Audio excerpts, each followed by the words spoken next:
جو ایک طرح کا لگاؤ اور تعلق ہے وہ انہیں کل پر ٹالنے پر آمادہ کرتا جاتا ہے، اور امید کی وہی کیفیت جس سے انسانی زندگی کا ناطہ جڑا ہوا ہے کہ میں انشاءاللہ کل بھی زندہ رہوں گا، پھر اس کے بعد کل ہو جاتا ہے تو پھر کل بھی زندہ رہوں گا، کل بھی زندہ رہوں گا۔ یہ جو امید کا ایک تار ہے زندگی کے حوالے سے، پھر یہ سارے کاموں کو آخرت کے تعلق سے لیٹ جاتا ہے۔ ظاہر ہے جب زندگی کے حوالے سے مہلت کا تصور موجود ہے تو پھر وہ سارے کام جو آخرت کے تعلق سے انجام دینے ہیں ان کاموں کے تعلق سے بھی ایک امید بن جاتی ہے کہ جب میں کل زندہ رہوں گا تو کل کر لوں گا، کل ہوتا ہے تو پھر کل امید بنتی ہے کہ کل زندہ رہوں گا تو کل کر لوں گا۔ تو یہ فرماتے ہیں کہ یہ امید لگانا اور کل کر کے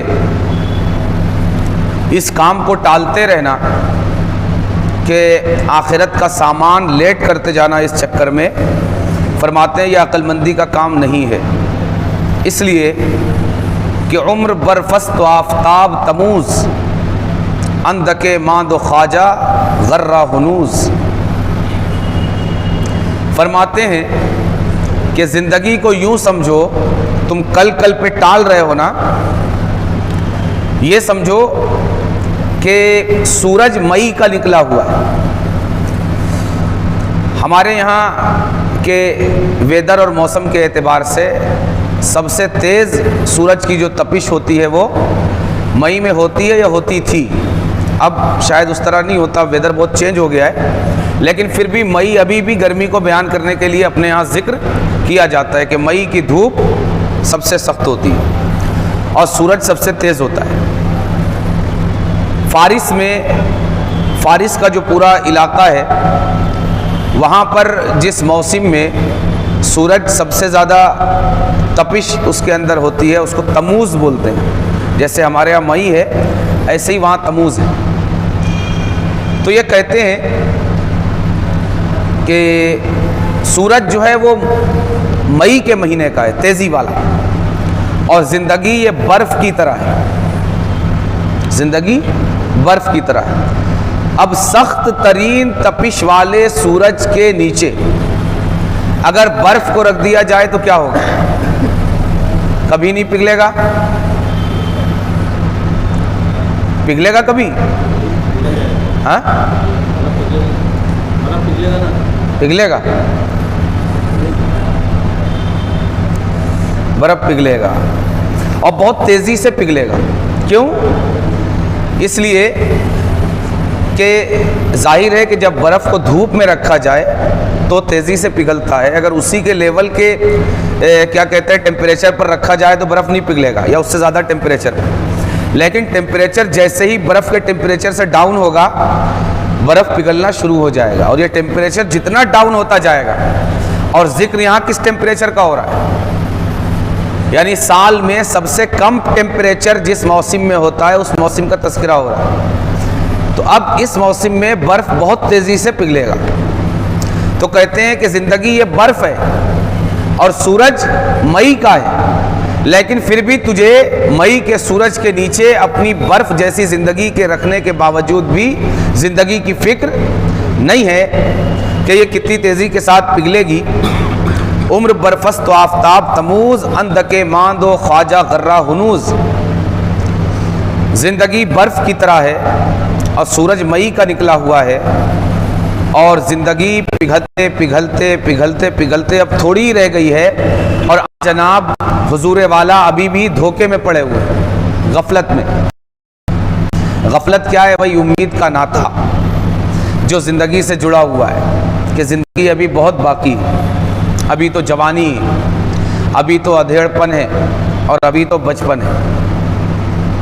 جبکہ انسان روز دیکھ رہا ہے کہ بچہ بھی جا رہا ہے، جوان بھی جا رہا ہے، ادھیڑ بھی جا رہا ہے، اور بوڑھا بھی جا رہا ہے، اور ایسے بوڑھے بھی نہیں جا رہے ہیں جن کے بدن میں آنکھوں کے علاوہ کہیں حرکت نہیں ہے، رب کی مرضی۔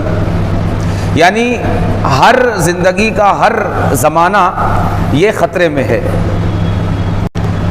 آگے فرماتے ہیں اے تہی دست رفتہ در بازار تر سمت پر نیاوری دستار. فرماتے ہیں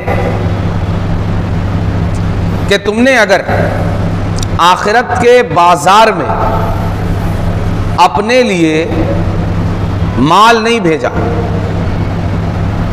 مال اگر آخرت کے بازار میں اپنے لیے نہیں بھیجا تو کیا ہوگا کہ تمہیں وہاں خالی ہاتھ رہنا پڑے گا.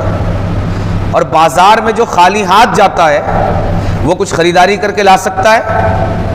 نہیں لا سکتا. تو اس کو فرماتے ہیں کہ اے وہ انسان جس نے زندگی کی امید پر ابھی تک آخرت میں کوئی سامان، کوئی اثاثہ، کوئی مال اپنے فائدے کے لیے نہیں بھیجا، اگر تو اسی حال میں دنیا سے چلا گیا تو کیا ہوگا کہ وہاں آخرت کے میدان میں جہاں تجھے ساز و سامان کی بہت ضرورت ہوگی، میزان پر نیکیوں کے سامان کی بہت ضرورت ہوگی، لیکن اگر تو نے نیکیاں وہاں اپنی زندگی میں نہیں بھیجی تو پھر تیرا حال وہی ہوگا جو اس انسان کا حال ہوتا ہے جو خالی ہاتھ مال لیے بغیر کسی مارکیٹ میں اور بازار میں چلا جائے، کہ وہ وہاں جب کوئی اثاثہ، کوئی مال، کوئی دولت موجود نہیں ہے تو مارکیٹ سے کچھ خریداری نہیں کر سکے گا اور اس کو خالی ہاتھ گھر لوٹنا پڑے گا.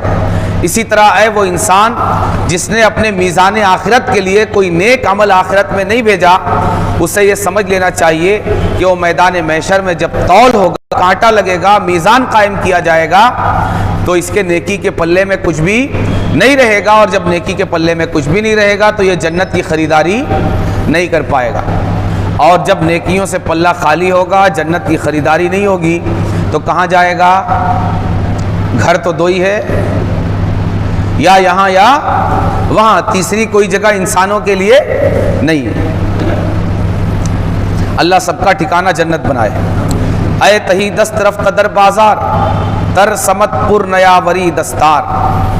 فرماتے ہیں اے بازار میں خالی ہاتھ جانے والے، مجھے ڈر ہے کہ تو بازار سے اپنا جھولا خالی ہی لے کر واپس آئے گا.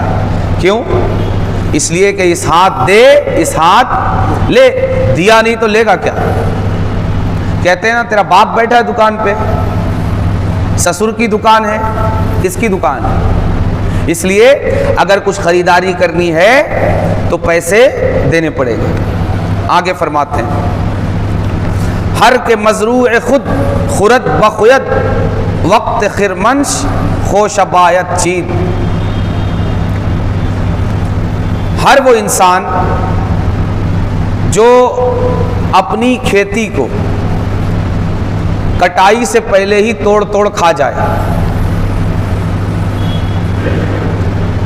کھیتی کا ایک طریقہ ہے کہ جب کھیتی پک جاتی ہے تو اس کو کاٹ کے خرمن بنا لیا جاتا ہے. خرمن بولے تو گٹھا، ڈھیر لگا دیا جاتا ہے، ڈھیر لگا دیا جاتا ہے، اور پھر ضرورت کے مطابق اس سے نکال کر اگر کھیت والے کو خود اگر کسان کو یوز کرنا ہے ضرورت کے مطابق نکال کے استعمال کرے گا، یا ایک خاص وقت تک وہ ذخیرہ اس کے پاس موجود رہے گا، جب ضرورت پڑے گی تو بیچ کر اس سے نقدی حاصل کرے گا اور پھر دوسری چیزیں خرید کر اپنے استعمال میں لائے گا. لیکن وہ کسان کہ جو کٹائی کا وقت آنے سے پہلے ہی توڑ کھا گیا ہو پوری کھیتی، تو وہ گٹھا لگا پائے گا، ڈھیر لگا پائے گا؟ ڈھیر نہیں لگا پائے گا تو ذخیرہ جمع نہیں ہوگا، اور جب ذخیرہ نہیں ہوگا تو ضرورت کے وقت کام آنے کے لیے کوئی چیز اس کے پاس ہوگی. تو فرماتے ہیں کہ اے انسان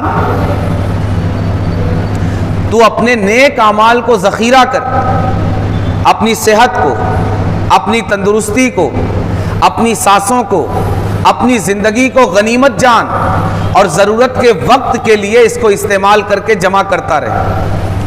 یہ مت سوچ کہ میں نمازوں سے بڑھاپے میں نمازیں شروع کروں گا، جب داڑھی سفید ہو جائے گی، پیٹھ جھک جائے گی اور رکوع میں پوری طرح کھڑے ہونا نہیں بنے گا، قیام پوری طرح نہیں ہو پائے گا، سجدے میں سانس پھولے گی، اس وقت میں نمازیں شروع کروں گا. نہیں، آج موقع ہے کہ سانسوں کا ذخیرہ موجود ہے، زندگی کا کھلیان موجود ہے، اور صحت اور تندرستی کا ڈھیر لگا ہوا ہے. تو تو آج اس موقع کو غنیمت جان کر اس کو بڑھاپے کے لیے استعمال کر کے جمع کر لے، تاکہ بڑھاپے کی عبادتوں میں اگر کمی رہ جائے، رکوع پوری طرح نہ ہو پائے، سجدہ پوری کیفیت کے ساتھ نہ ہو پائے، قیام پوری کیفیت کے ساتھ نہ ہو پائے، تو آج کا یہ ذخیرہ کل کی کمیوں کو پورا کر سکے۔ اس لیے آج صحت کا جو ذخیرہ ہے اس کو نیکیوں میں استعمال کر لیا جائے، رب کی بندگی میں استعمال کر لیا جائے، اور اسے فضولیات اور خرافات میں ضائع نہ کیا جائے۔ اس کو فرماتے ہیں ہر کے مزروع خود خورد بخوید، ہر وہ انسان جو اپنی کھیتی کو کچا ہی کٹائی سے پہلے توڑ توڑ کھاتا رہے، تو پھر کھلیان کرنے کے وقت، ذخیرہ اندوزی کے وقت اسے ایک ایک بالی چننا پڑے گا جو زمین پر پڑی رہتی ہے۔ اور آپ کو پتہ ہے کہ کسان ان بالیوں کا ٹینشن نہیں لیتا، وہ پرندوں کے لیے چھوڑ دیتا ہے کہ میرے پاس تو کھلیان پڑا ہوا ہے۔ اللہ کی یہ جو دوسری مخلوق ہے، پرندے جنہوں نے کھیتی نہیں کی ہے اور نہیں کر سکتے، یہ ان کے کام آئے گا۔ لیکن جب انسان اپنی کھیتی کو کچا ہی کھا جائے، کاٹ کر جمع کرنے کے لیے اس کے پاس کچھ نہیں رہے، تو پھر کیا ہوگا؟ پھر یہی ہوگا کہ جو دانے پرندوں کے لیے تھے وہی دانہ دانہ چن کے اس کو رکھنا پڑے گا، اور دانہ کبھی انسان کا پیٹ بھر سکتا ہے؟ نہیں بھر سکتا۔ تو پھر جب صحت مندی والی تندرست نمازیں اس کے پاس نہیں ہوگی، مالداری والی صحت مند زکاتیں اس کے پاس نہیں ہوگی، تندرستی میں اگر استطاعت تھی اور تندرستی کا حج اس کے پاس اگر نہیں ہوگا، تو پھر ویل چیئر والا حج، اور اگر اتنا بھی مال نہیں ہے تو پھر ویل چیئر والا حج بھی نہیں رہے گا، کرسی والی نمازیں بھی نہیں رہے گی، اور اگر اشارہ کر کے نماز پڑھنے کی حیثیت بھی نہیں ہے اور تندرستی نہیں ہے تو وہ نمازیں بھی اس کے دامن میں نہیں رہے گی۔ اس لیے ہمیں صحت کی قدر کر کے، عمر کی، سانسوں کی، زندگی کی قیمت جان کر اسے غنیمت جاننا چاہیے اور اسے کام میں لانا چاہیے۔ آگے فرماتے ہیں کہ پند سعدی بگوش دل بشنو، رہ چنی نست مرد باش و برو۔ سعدی کی نصیحت دل کے کان سے سنو۔ دل کا کان دیکھا ہے کیا؟ دل کا کان دیکھا ہے؟ نہیں دیکھا۔ دل کا کان دیکھا نہیں ہے، مگر جو بات بھی دل میں رہ جائے اور دل میں رہ کر عمل پیدا کرے، سمجھو وہ دل نے سنا اپنے کان سے۔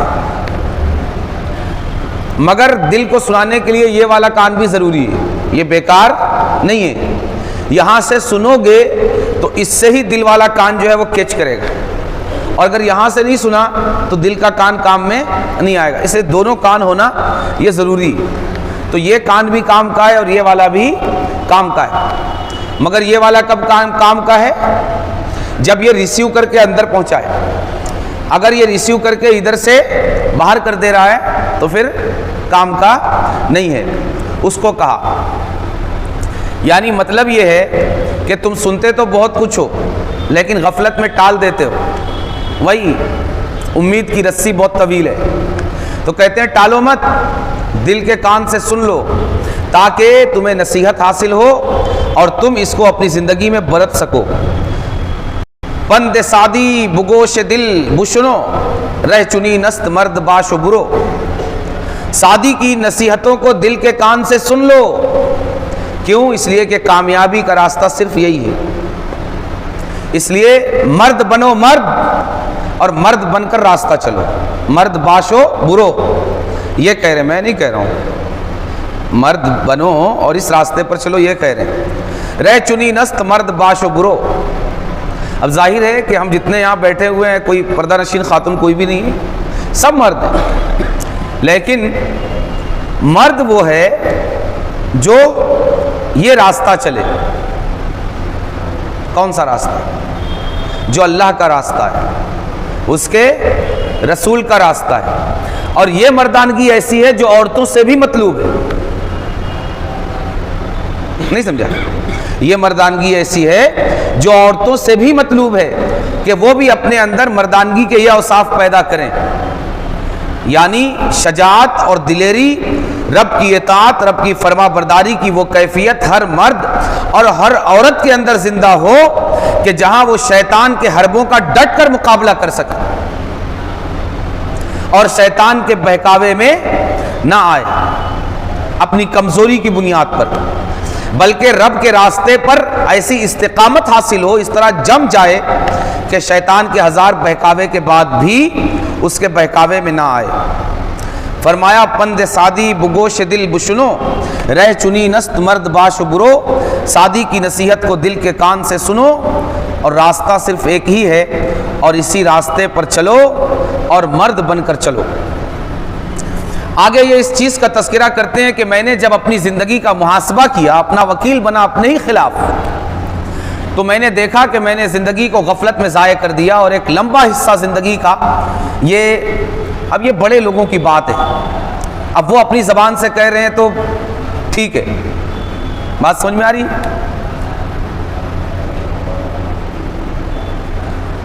وہ اگر اپنے آپ سے کہتے ہیں میں نے زندگی ضائع کر دی، تو یہ صرف اس کی ہم نقل کر رہے ہیں اور اس کی حکایت کر رہے ہیں، ورنہ حقیقت میں یہ بڑے لوگ جو ہیں نا، یہ بڑے اعلیٰ مقام پر بھی ہوتے ہیں تو کہتے ہیں کہ ہم تو ناچیز ہیں، ہے نا؟ تو ویسے ہی قصہ ہے۔ تو یہ کہتے ہیں کہ جب میں نے اپنی زندگی کو دیکھا کہ 50 برس گزر چکی اور میں نے کچھ بھی نہیں کیا، ہاتھ کچھ بھی نہیں آیا، اور کہتے ہیں تھوڑی موڑی بچی ہوئی ہے، تو کہتے ہیں کہ سادی اب ہوش میں آ جاؤ، تھوڑی بچی ہوئی ہے، تو اب ہوش میں آنے کے لیے کیا کیا جائے؟ تو کہا ابھی تک میں ساری دنیا گھومتا رہا، یہ ہندوستان بھی آیا، سومناتھ کو بڑے اچھے سے انہوں نے دیکھا اور وہاں کی پول بھی کھولی کہ کس طرح جو ہے وہاں کرتب بازیاں چل رہی ہیں۔ تو فرمایا کہ ابھی تک تو میں دنیا گھومتا رہا، لوگوں کو نصیحتیں کرتا رہا، اب میں نے جب پیچھے پلٹ کر دیکھا تو سمجھ میں آیا کہ 50-55 برس کی عمر جو ہے میں نے ضائع کر دی۔ تو اب میں نے یہ سوچا کہ اب گھر کا ایک گوشہ پکڑا جائے اور وہاں بیٹھ کر اللہ اللہ کیا جائے، ٹھیک ہے؟ تو میں گوشے میں بیٹھ گیا اللہ اللہ کرتے ہوئے۔ کسی دن میرے سفر کا ایک ساتھی میرے پاس آیا اور اس نے بڑا مجھے لبھانے کی کوشش کی، وہ باتیں یاد دلاتا کہ وہ کیا دن تھے اپنے، جب ہم سیر و سیاحت کیا کرتے تھے، کھیل کود کی باتیں، گھومنے پھرنے کی باتیں اور موج مستی کی باتیں میرے ساتھ کرتا رہا۔ تو میں نے اس کی باتوں کا اس کو کوئی جواب نہیں دیا اور میں اپنے اللہ اللہ میں لگا رہا۔ تو وہ کہتے ہیں وہ رنجیدہ ہو گیا اور اس کی آنکھیں اشکبار ہو گئی۔ اس نے کہا قنونت کے امکان گفتار ہست، بگو اے برادر بلطف و خوشی، کہ فردا چپے کے اجل در رسد، بحکم ضرورت زباں در کشی۔ تو اس دوست نے کہا کہ بھائی مرنے سے پہلے زبان کیوں بند کر لی؟ مرنے کے بعد تو مجبوراً زبان بند کرنی پڑے گی۔ قنونت کے امکان گفتار ہست، ابھی بات کرنے کا امکان ہے، کر سکتا ہے کر لے۔ بگو اے برادر بلطف و خوشی، پیار محبت کی کچھ باتیں اپنے دوست کے ساتھ کر لے، کہ فردا چپے کے اجل در رسد، کہ کل جب موت کا فرشتہ آ جائے گا بحکم ضرورت زباں در کشی، تو مجبوراً زبان بند کرنی پڑے گی، تو نہیں بھی کرے گا تو بند ہو جائے گی۔ جب اس نے یہ بات کی کہ موت تو زبان کو بند کر ہی دے گی، تو پھر میرا دل تھوڑا سا پسیجا، کیا کیا جائے؟ تو میں نے اس کے ساتھ اس کی دلجوئی کے لیے کچھ گفتگو کی، اور پھر وہ مجھ کو ایک باغ میں لے گیا۔ باغ میں جا کر ہم لوگ بیٹھے اور ہم لوگوں نے باہم کچھ گفتگو کی اپنے پچھلے زمانے کی، اور پھر جب باغ سے اٹھنے لگے تو اس نے مختلف طریقے کے پھولوں سے اپنے دامن کو بھر لیا۔ تو میں نے جب دیکھا کہ اس نے پھولوں سے اپنے دامن کو بھرا ہے، تو اللہ تبارک و تعالیٰ نے میرے دل میں یہ بات ڈالی کہ سادی، کیوں نہ جس طرح اس نے اپنے دامن کو پھول سے بھرا ہے، تم ایک کتاب ایسی لکھ دو کہ جس میں تمہاری زندگی کے شب و روز کی زمین پر جو پھولوں کے پودے اگے ہوئے ہیں ان سے پھول چن چن کر اس کتاب میں رکھ دو۔ اس لیے کہ اس نے جو پھول اس باغ سے اپنے دامن میں بھرے ہیں، وہ پھول تو گھنٹہ 2 گھنٹہ 4 گھنٹہ خوشبو دیں گے، یا ایک رات ایک دن، اور پھر مرجھا جائیں گے اور کسی کام کے نہیں رہیں گے۔ لیکن تم اپنے تجربات سے، اپنے علم سے، اپنی دینی تربیت کی بنیاد پر جو پھول اپنی کتاب میں لکھو گے اور رکھ دو گے، وہ پھول کبھی مرجھائیں گے نہیں، بلکہ قیامت تک جو انہیں پڑے گا اس کی خوشبو حاصل کرے گا، اس کی تازگی حاصل کرے گا، اور اس کی خوشبو اور اس کی تازگی سے اس کی زندگی بھی تازہ ہو جائے گی اور خوشبودار ہو جائے گی۔ تو فرمایا کہ یہاں سے مجھے اس کتاب کے لکھنے کی طرف اللہ نے رہنمائی کی، تو میں نے سوچا کہ یہ عقل مندی کی بات نہیں ہے کہ ذوالفقار علی در نیام و زبان سعدی در کام، کہ علی کی ذوالفقار تلوار میں نیام میں رہے اور سعدی کی زبان اس کے تالو سے لگی رہے، یہ کام کی بات نہیں ہے، بلکہ علی کی ذوالفقار کو ہمیشہ بے نیام رہنا چاہیے اور سعدی کی زبان کو بھی اسی طرح گفتگو کرنی چاہیے۔ تو فرماتے ہیں کہ زباں در دہان خرد مند چیست، کلید درے گنج صاحب ہنر، چدر بست باشد چدانت کسے کہ جوہر فروش است یا پیلور۔ فرماتے ہیں کہ زبان یہ اللہ کی بہت بڑی نعمت ہے، کہ زبان، منہ کے اندر زبان، ایک عقل مند کے منہ میں زبان کیا چیز ہوتی ہے؟ فرماتے ہیں بتاؤں کیا ہوتی ہے؟ کلید درے گنج صاحب ہنر، فرمایا کہ خزانے کے دروازے کی چابی ہوتی ہے۔ عقل مند کے منہ میں زبان، یہ در حقیقت زبان نہیں، خزانے کی چابی ہوتی۔ دیکھا نہیں کتنے خزانے کھول رہے ہیں، ایسے ایسے خزانے کھول کر رکھ دیے کہ شاید ہم لوگ اگر اس حقیقت کو کئی زندگی گزار کر بھی اگر اس حقیقت تک پہنچنا چاہے تو ہم نہیں پہنچ سکتے۔ تو فرماتے ہیں زباں در دہانے خرد مند چیز، کلید درے گنج صاحب ہنر، کہ ایک عقل مند انسان کے منہ میں زبان کیا ہوتی ہے؟ یہ ہنر مند کے خزانے کے دروازے کی چابی ہوتی ہے۔ چدر بستہ باشد چدانت کسے کہ جوہر فروش است یا پیلور، اگر دروازہ بند رہے گا خزانے کا تو کسی کو کیسے پتا چلے گا کہ اندر ہیرے جواہرات ہیں یا پتھر گوٹے ہیں؟ تو فرمایا سعدی، اللہ نے تجھے علم کا، ہنر کا، فن کا اور باطنی کیفیات کا جو خزانہ عطا کیا ہے، اس پر تو نے تالا کیوں ڈال رکھا ہے؟ زبان کھول اور زبان کی اس کنجی سے اس خزانے کا دروازہ کھول، ورنہ اگر دروازہ بند رہے گا تو کسی کو پتہ کیسے چلے گا کہ اندر جواہرات ہیں یا پتھر گوٹے بھرے ہوئے ہیں؟ چدر بست باشد چدانت کسے کہ جوہر فروش است یا پیلور، اگر دروازہ بند رہے گا تو کسی کو یہ کیسے پتا چلے گا کہ تو جوہر فروش ہے، ہیرے بیچنے والا ہے یا پتھر بیچنے والا؟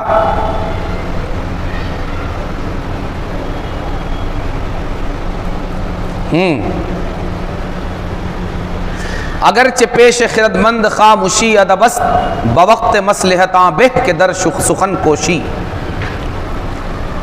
عقل مند کے لیے اب ایسا بھی نہیں کہ سعدی تو زبان کھولے تو اب بڑبڑاتا ہی رہے، اب ہم کو سعدی کے بارے میں نہیں سوچنا ہے، اب سعدی تو سب اپنے لیے کہہ رہے ہیں، لیکن اللہ والوں کا انداز یہی ہوتا ہے کہ وہ جب اپنے بارے میں کچھ بتاتے ہیں حقیقت میں وہ ہمیں سمجھانا چاہتے ہیں، لیکن وہ یہ سوچتے ہیں کہ میں اتنا بڑا نہیں ہو گیا کہ میں دوسروں کو سمجھاؤں، میں اپنی کیفیت دوسروں کے سامنے رکھ دیتا ہوں، اگر کوئی عقل مند ہوگا تو اس سے وہ اپنے لیے سبق لے لے گا۔ تو کہتے ہیں کہ سعدی دیکھو، اب بات تو کرنے کی تم نے ٹھان لی، ایک بار زبان بند کی، لیکن پھر اب اللہ کے لیے کھولنے کا سوچ لیا، تو اب ایسا بھی نہیں ہے کہ تم اب ہر وقت بڑبڑ ہی کرتے رہو، مائک ہاتھ میں آ گیا تو چھوڑو ہی نہیں۔ یہ کہتے ہیں کہ اگرچہ پیش خردمند خاموشی ادبست، عقل مند کے سامنے خاموشی بہتر ہے، بوقت مصلحت آبہ کے در سخن کوشی، لیکن جب مصلحت ہو بات کرنے کی کہ اب بات کرنا نفع دے گا تو بات کرنا بھی بہتر ہے۔ دو چیز تیر عقلست، دم فرو بستن، بوقت گفتن و گفتن بوقت خاموشی۔ اور سعدی اب جب تم نے بات کرنے کی ٹھانی ہے تو دو باتیں ذہن میں رکھنا، دو چیزیں عقل کے لیے عیب ہے، دو چیزیں عقل کے لیے عیب ہے۔ ایک یہ کہ تم یہ نہ سمجھ پاؤ کہ بولنا کب ہے اور خاموش کب رہنا ہے، یہ سمجھنے کی بات ہے کہ نہیں؟ جی ہے، یہ بہت بڑی سمجھنے کی بات ہے کہ کب خاموشی کام کرتی ہے اور کب زبان کی گویائی کام کرتی ہے۔ اگر اس کو نہیں سمجھا تو پھر یہ خاموشی بھی ضائع ہوگی اور یہ گویائی بھی ضائع ہوگی۔ فرماتے ہیں دو چیز تیرہ اقلست، دم فرو بستن بوقت گفتن و گفتن بوقت خاموشی۔ فرمایا دو چیزیں عقل کے لیے عیب ہے، ایک تو یہ کہ بولنے کے وقت خاموش رہنا، اور دوسرے یہ خاموش رہنے کے وقت بولنا۔ آگے فرماتے ہیں، کیا فرماتے ہیں؟